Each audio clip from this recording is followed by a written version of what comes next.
네, 오늘은 유머 한 가지로 여러분들에게 말씀을 시작해 보려고 합니다. 어느 회사에서 사원들에게 사원을 공모했는데 그 응모작 중에 사원들의 투표 결과 1등을 한 작품이 나왔습니다.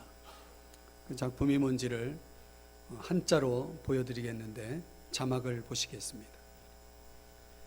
자막을 보시면 제일 위에 있는 첫 줄에 있는 것인데 음을 달아드리면 일찍 집에 가고 싶다 이런 말인데 한자를 풀어보면 하루의 업무에 애정을 사랑을 가지고 집중하면 능률도 오르고 얻는 것도 많다 이런 뜻입니다. 그랬더니 이 경영자 측에서 다른 의견을 내놓았습니다. 두 번째 줄인데 일찍 가서 뭐 하시게, 이 무슨 뜻이냐면 일과 서류가 넘치는데 애들 엄마가 좋아하겠니? 이런 뜻이죠. 그랬더니 이제 사원들이 원래 표로 해야 된다라고 1등을 했으니까 1등한 그 표로 해야 된다고 주장을 하자 경영진에서 사원을 이렇게 정했습니다. 세 번째 줄입니다. 하기 싫음 관두든가. 이 한자의 뜻은 물 흐르듯 일하면 높은 자리에 오를 수 있다는 뜻입니다. 참 재밌죠? 이 사원을 이렇게 정하니까 사원들이 댓글을 달았습니다. 댓글은 뭐냐면 좀 어렵죠? 읽기가? 연병하네. 저 염자는 소금 염자에 병자는 밝을 병자 입니다. 우리말로는 좀 듣기가 거북할지 모르지만 무슨 뜻이냐면 세상의 소금이며 빛과 같은 존재이지만 늘 자신을 낮춘다 이런 뜻입니다. 참 유머지만은 나름 또 재미가 있는 내용이라서 여러분에게 소개를 합니다.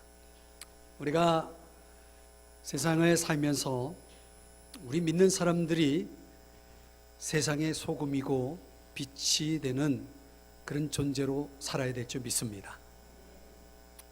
그렇게 살기 위해서는 우리들에게는 속된 표현으로 말하면 내공이 좀 있어야 됩니다. 어느 할아버지가 한 노인이 길을 가는데 그 어린아이가 놀고 있는 거예요. 노는데 그 낯익은 동네 꼬마예요. 근데 울어요. 너 왜 우냐? 엄마한테 혼났냐? 물었더니 그 아이가 눈물 콧물을 흘리면서 이제 말문을 열어서 말하기를 친구들이 아빠를 놀려요 그러는 거예요. 그 왜 놀리냐 그랬더니 우리 아빠가 다른 아저씨들처럼 돈을 많이 벌지 못하거든요. 우리 아빠는 실패한 아빠예요. 그러면서 우는 거예요. 이 노인이 지혜로운 노인이라서 우리 아이에게 하는 말이, 얘야 우리 할아버지 나랑 할아버지랑 재미있는 놀이 좀 할까? 했더니 이 아이가 뭐 그러자고 합니다. 그게 무슨 놀이냐면 우리가 어렸을 때 이런 놀이 참 많이 했죠. 저도 많이 했는데 이 모래를 막 가운데다 모아놓고 거기다 나뭇가지를 이렇게 중앙에다 딱 꽂아놓고 모래를 많이 가져간 사람이 이기는 거 있잖아요. 모래를 많이 가지고 간 사람이 이기는 거고 그 나뭇가지를 쓰러뜨리면 지는 거예요. 그죠? 이 놀이를 하는 겁니다. 이 할아버지가 먼저 시작을 합니다. 모래를 많이 가져왔습니다. 이 꼬마가 모래를 조금 가져옵니다. 이제 할아버지 순서입니다. 모래를 또 많이 가져옵니다. 근데 그 순간 중앙에 꽂혀있던 나뭇가지가 쓰러지는 거예요. 그러니까 이 아이가 막 손뼉을 치면서 할아버지 멍청이, 할아버지 바보 막 그러면서 막 웃는 거예요. 이거 보세요, 나뭇가지가 쓰러졌는데 그렇게 하면 어떻게 해요 하면서 막 그걸 웃는 거예요. 그 할아버지가 그때, 지혜로운 할아버지가 이 아이의 머리를 쓰다듬으면서 이렇게 이야기를 해줬답니다. 그래, 인생은 말이다, 누가 모래를 많이 모으는지가 아니라 누가 쓰러지지 않는지 겨루는 놀이야. 네 아버지도 마찬가지야. 아무리 힘들어도 포기하지 않는다면 진 것이 아니란다. 이런 이야기를 들려주었다고 합니다. 사랑하는 여러분, 인생은 많이 갖는 싸움이 아니랍니다. 얼마나 많은 사람들이 싸움을 이렇게 생각합니까? 많이 가져야 되겠다. 그 때문에 스트레스 받고, 그 때문에 싸우고, 그 때문에 해를 주고. 오늘 이 할아버지가 이야기한 것처럼 누가 더 오래 버티느냐의 싸움과 같이 우리 인생은 얼마만큼 인생의 압박을 견뎌낼 수 있느냐라고 하는 것으로 그 싸움의 승패가 달려있다라고 하는 것을 이 할아버지의 이 이야기를 통해서 우리는 배울 수가 있는 것입니다. 그러므로 여러분, 우리는 삶을 견뎌내는 힘을 길러야 됩니다. 종종 어떤 사람들은 그 견디는 힘이 없어서 인생을 포기합니다. 극단적인 선택까지도 합니다. 우리는 힘을 길러야 됩니다. 아까 말씀드린 대로 이런 걸 가리켜서 우리가 내공이라고 말하죠. 우리 신앙적인 용어로 말하면 한번 따라 하십시다. 영성이라고 말합니다. 영성이 필요합니다. 영성. 그럼 오늘 우리가 이런 영성을 어디서 찾을 수 있을까? 영성은 가장 좋은 그 통로는 바로 예배입니다. 우리가 드리는 이 예배라고 하는 것은 당연히 우리가 마땅히 하나님 앞에 드려져야 할 예배이기도 하지만 동시에 우리가 이 세상을 살아감에 있어서 가장 기초가 되는 중요한 자리라는 사실을 잊지 마셔야 됩니다. 예배의 성공이 곧 인생의 성공이라는 공식을 여러분 결코 잊지 마셔야 됩니다. 자, 오늘 저는 여러분들과 같이 이 고린도전서 11장의 말씀을 묵상하려고 합니다. 제가 강해 설교가 아니라면 이런 난해한 구절이 많이 있는 11장 같은 경우는 그냥 통과해서 12장으로 넘어가든지 이렇게 할 겁니다. 그런데 저희는 이제 주일 예배에 이 고린도전서를 강의하다 보니 이 본문을 건너뛸 수가 없어서 어려운 본문을 오늘 저와 여러분은 함께 묵상을 해야 됩니다.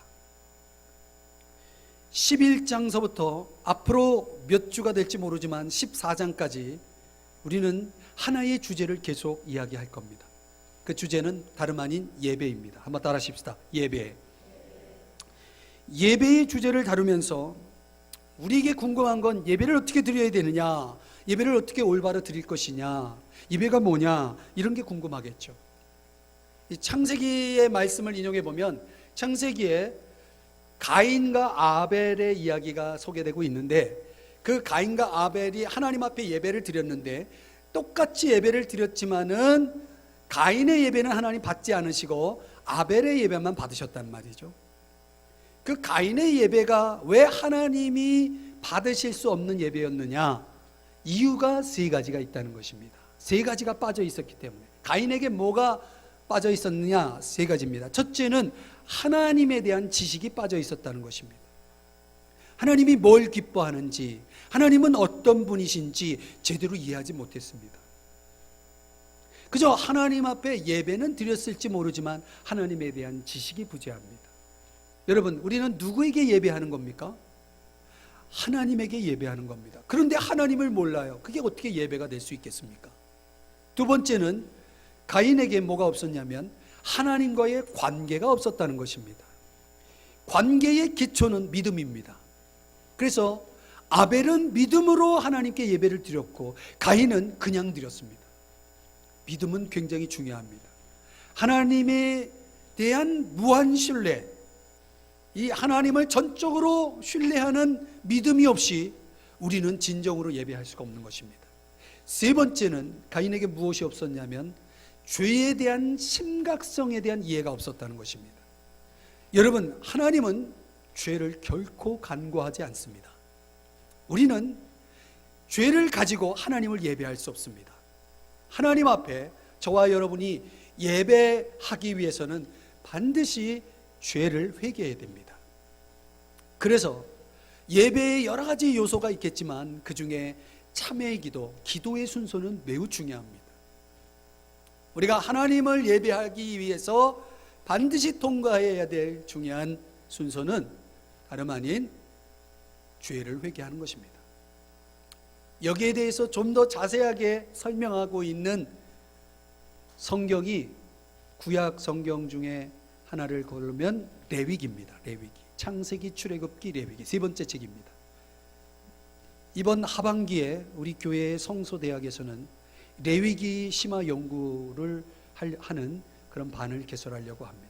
혹시 궁금하신 분들은 500원이 아니라 궁금하신 분들은 그 자리로 오셔서 여러분들이 들으시면 됩니다.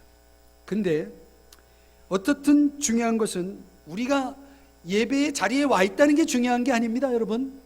우리는 이 예배에 성공해야 됩니다. 성공이 뭡니까? 하나님이 받으시는 게 성공입니다.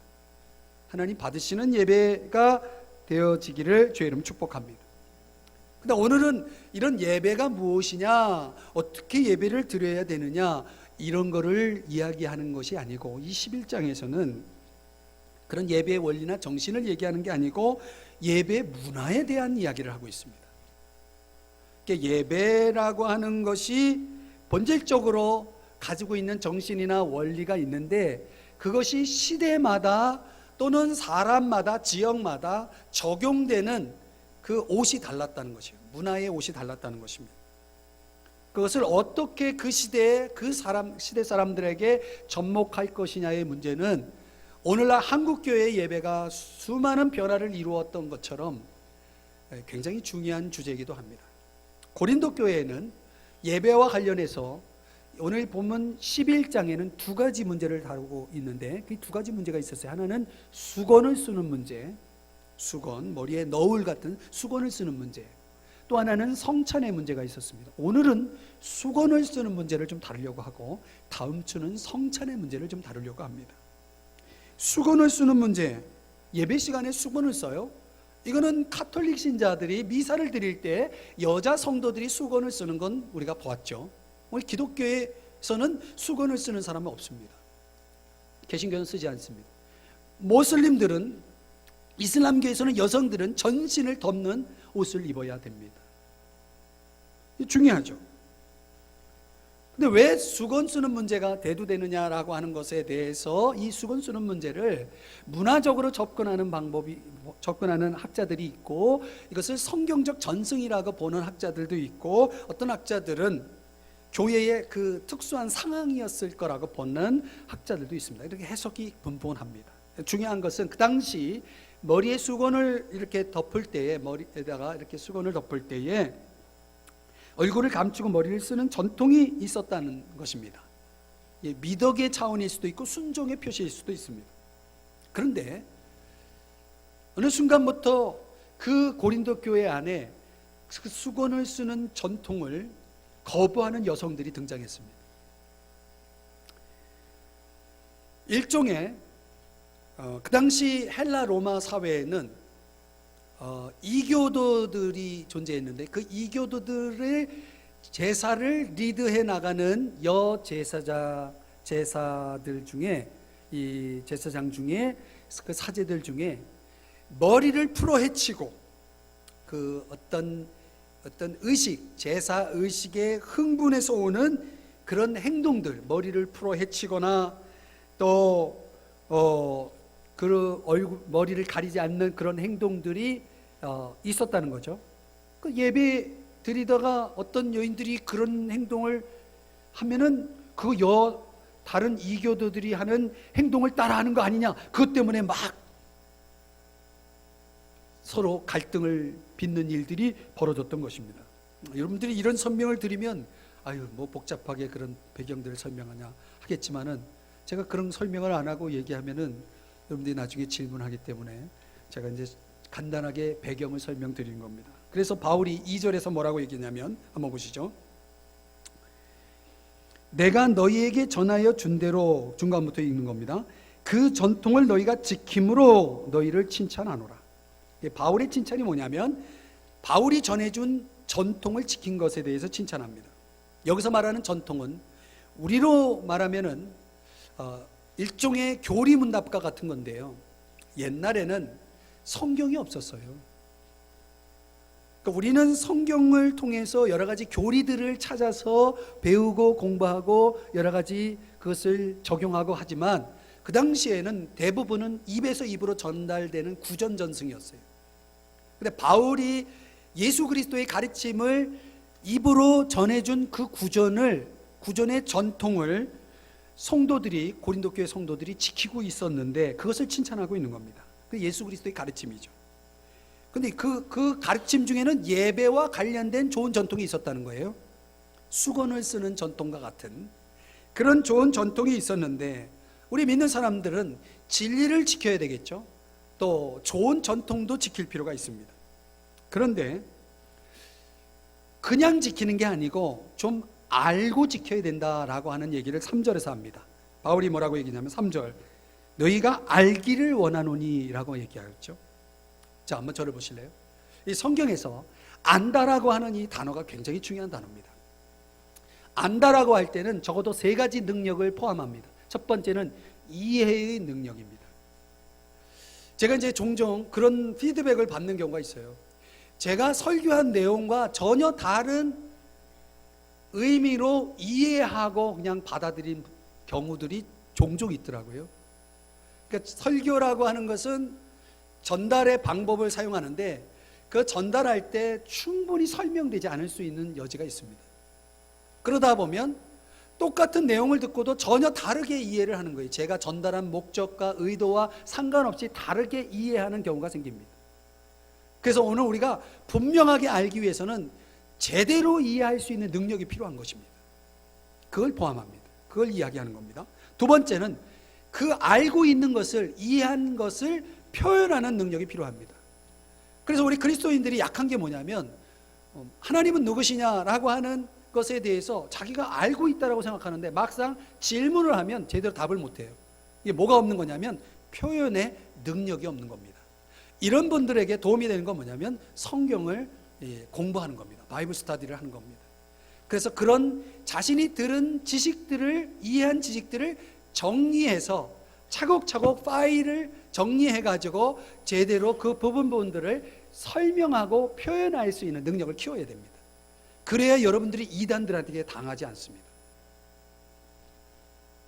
이단들의 특징은 그런 표현의 방식을 아주 강한 기법을 사용해서 상대방을 코너에 몰아서, 그래서 자기들의 교리를 주장함으로 이단에 빠지는 그런 사례들이 많이 벌어집니다. 그래서 조심해야 됩니다. 표현의 능력이 필요하고, 또 안다라고 할 때 더 중요한 것은, 가장 중요한 것입니다. 실천의 능력이 있어야 되는 겁니다. 뭐가 아는 겁니까? 머리로 아는 게 아닙니다.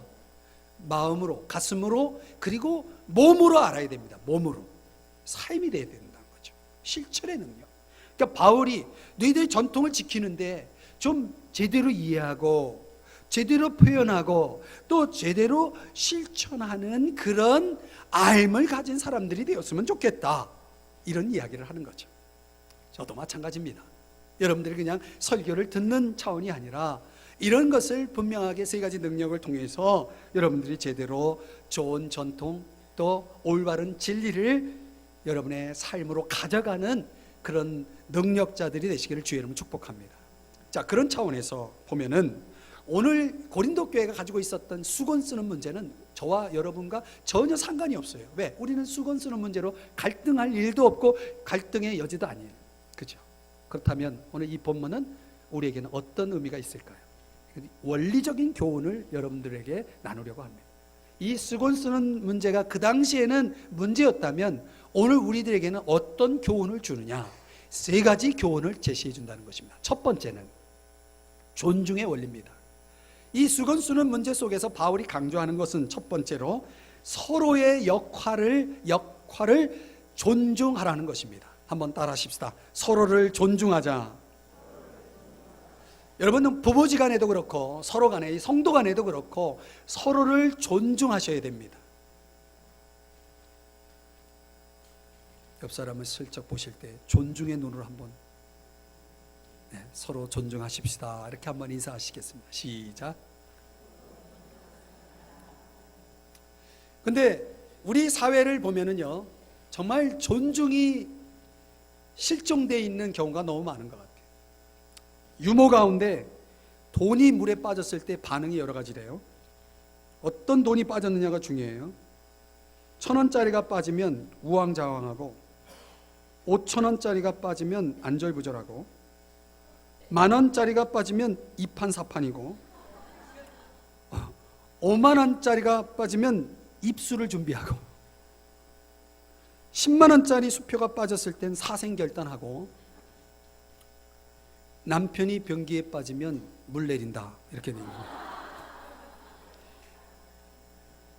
여러분, 이러면 안 됩니다.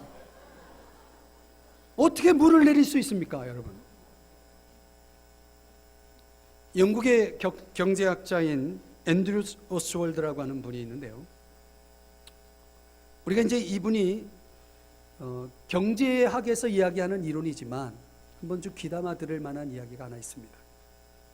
사람들은요, 이 현대인들은 다 저마다 자신의 그 조직 사다리라는 것을 가지고 있대요. 조직 사다리.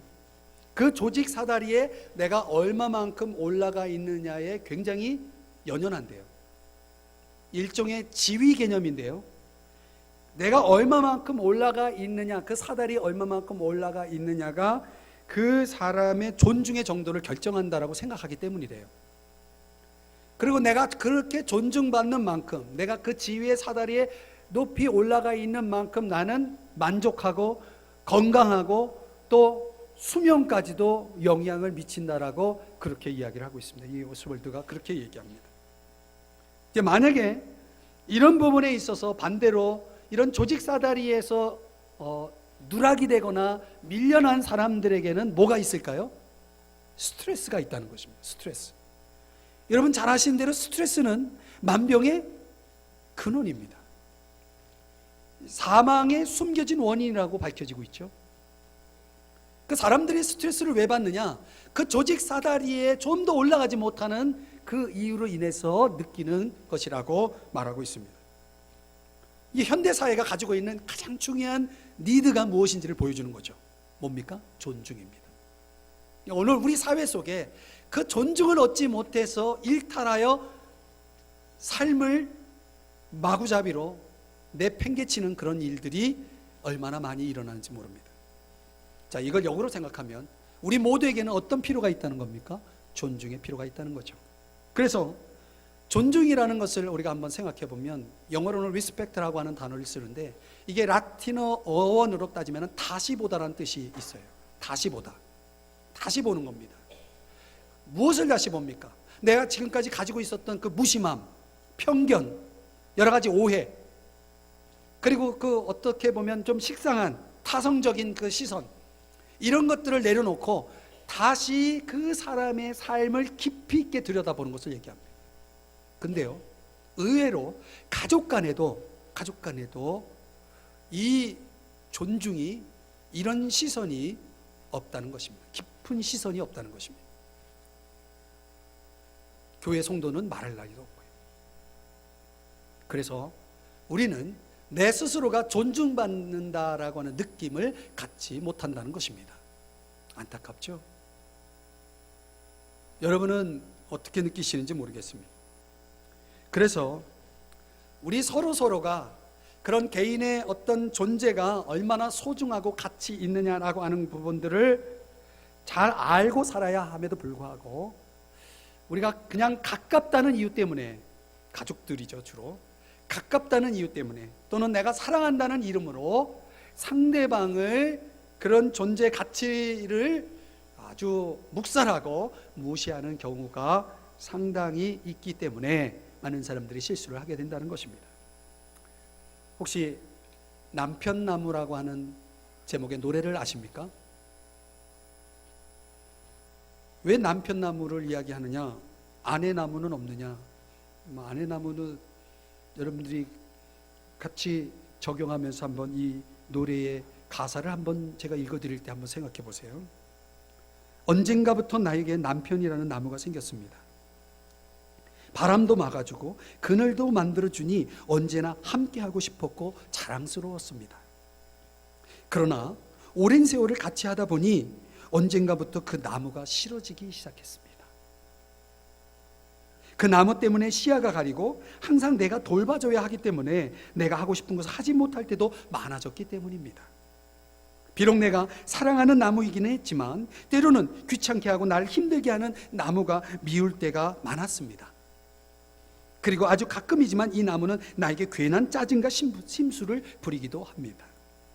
그러던 어느 날 나무는 시름시름 아프며 시들기 시작했고 말라지기 시작했습니다.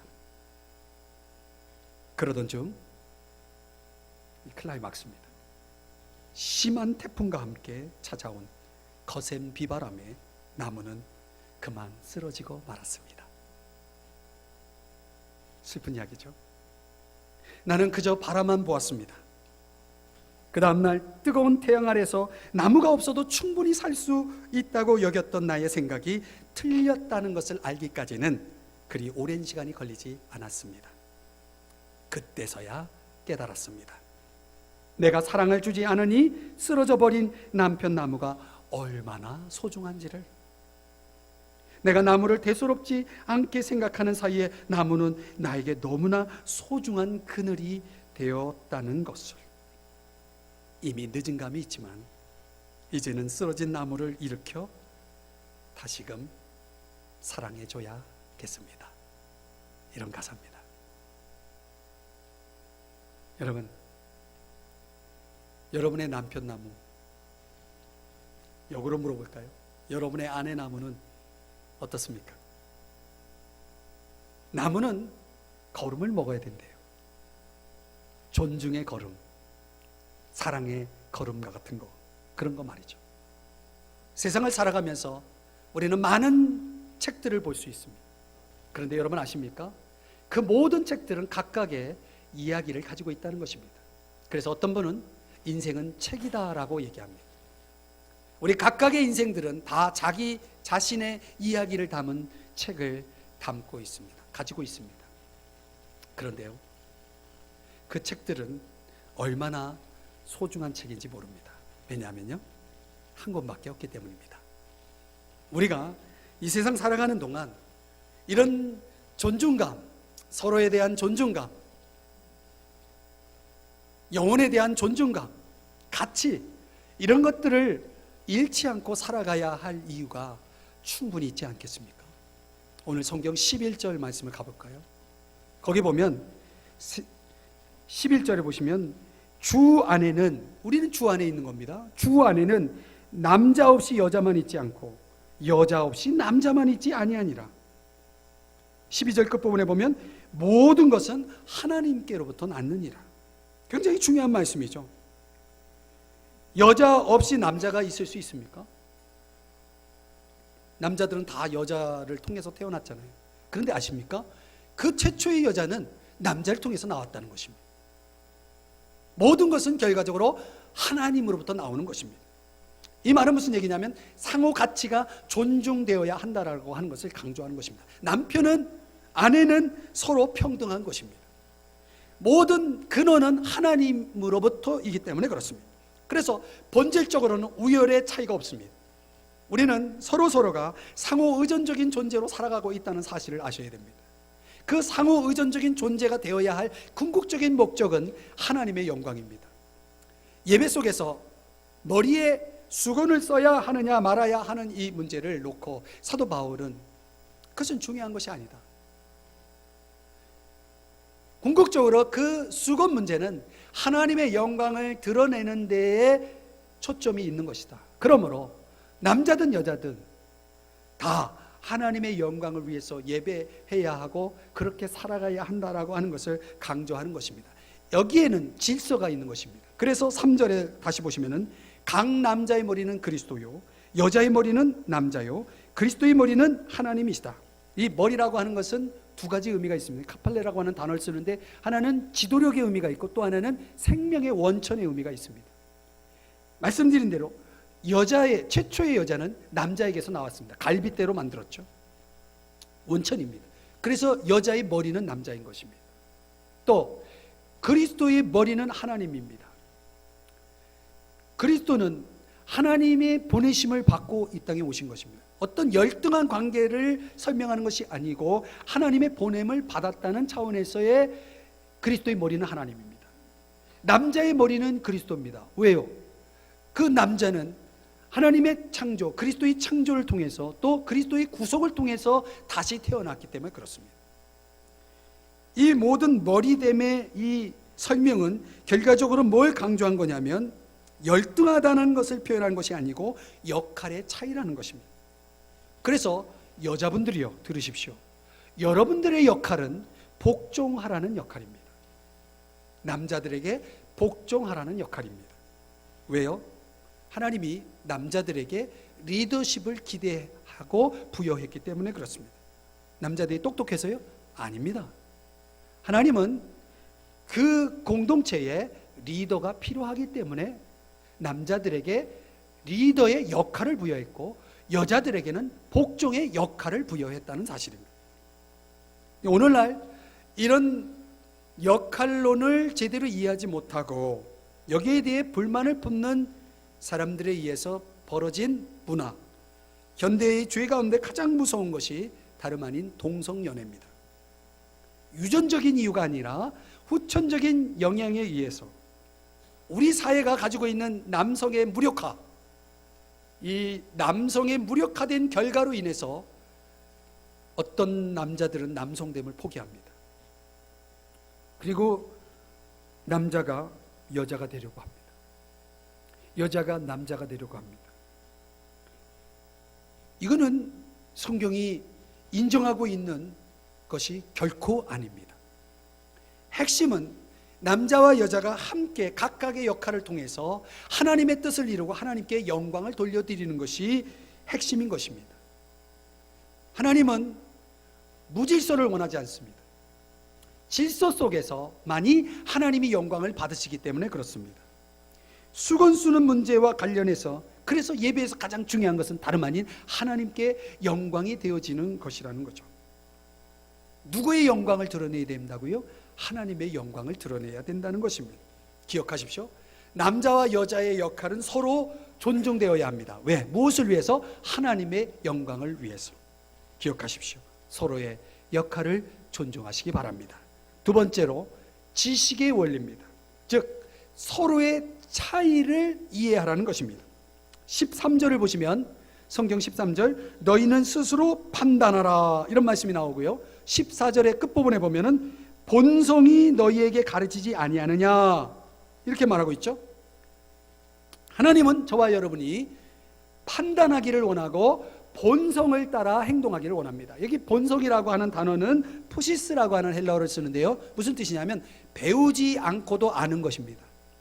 제가 물어보겠습니다. 여러분이 남자인 것 또 여자인 것을 배워서 아셨습니까? 아닙니다. 이건 본성을 따라 아는 것입니다. 이성적 판단, 하나님이 주신 본성에 의해서 아는 것입니다.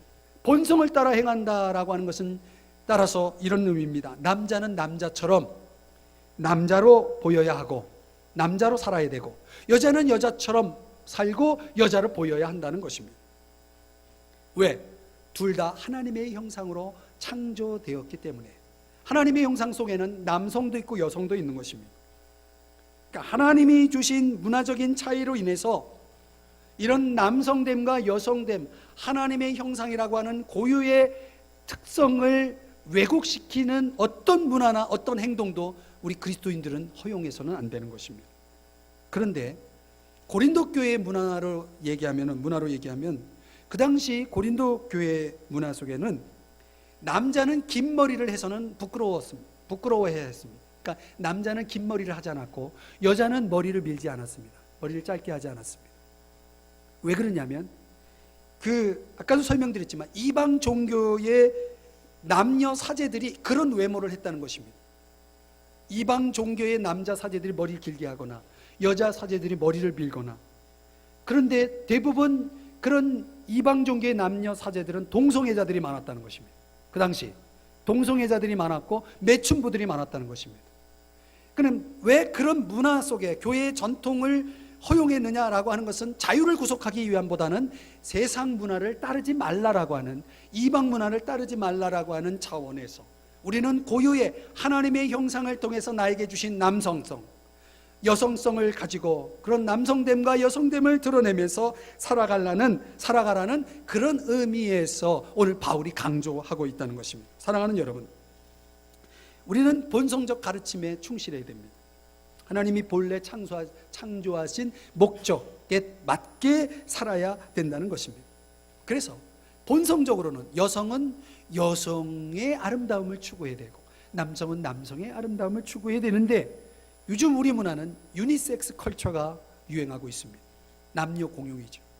그래서 이것이 발전되면서 남자가 여자 되려고 하고 여자가 남자 되려고 하는 시도들이 일어나고 있다는 것은 아주 슬픈 현실입니다.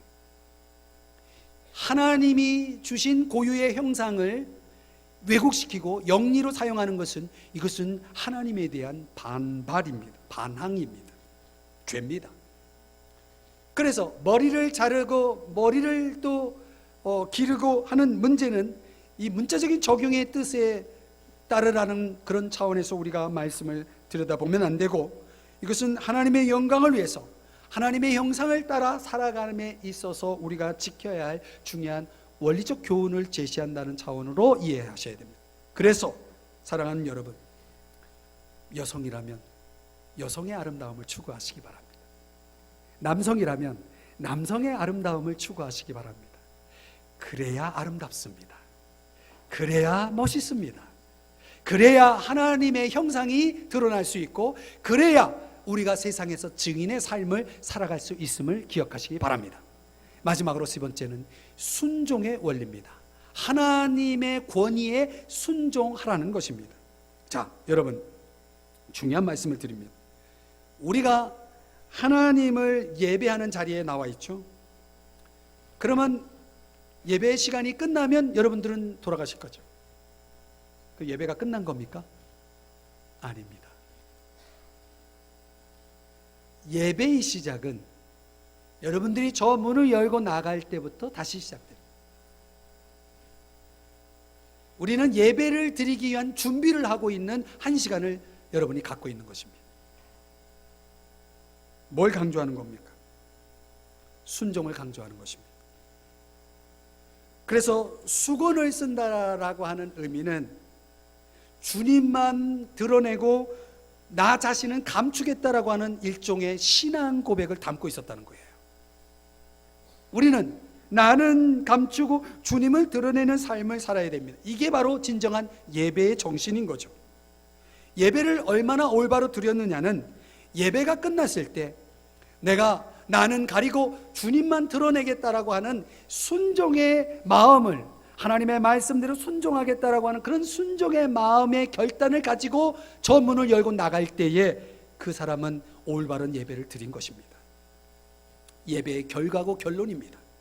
사랑하는 여러분, 하나님을 높이고 하나님의 말씀 앞에 순종하는 삶을 살기로 결단하고 예배의 자리를 떠나야 한다는 말입니다. 만약 여러분이 문자적으로 수건을 썼다고 해서 여러분이 예배를 드린 건 아닙니다. 수건을 쓰고 그리고 삶은 엉망으로 자기 마음대로 살아간다면 그 사람은 예배를 드린 것이 아닌 것입니다. 오늘 본문 10절에서 뭐라고 얘기냐면, 여자는 천사들로 말미암아 권세 아래에 있는 표를 그 머리 위에 둘지니라.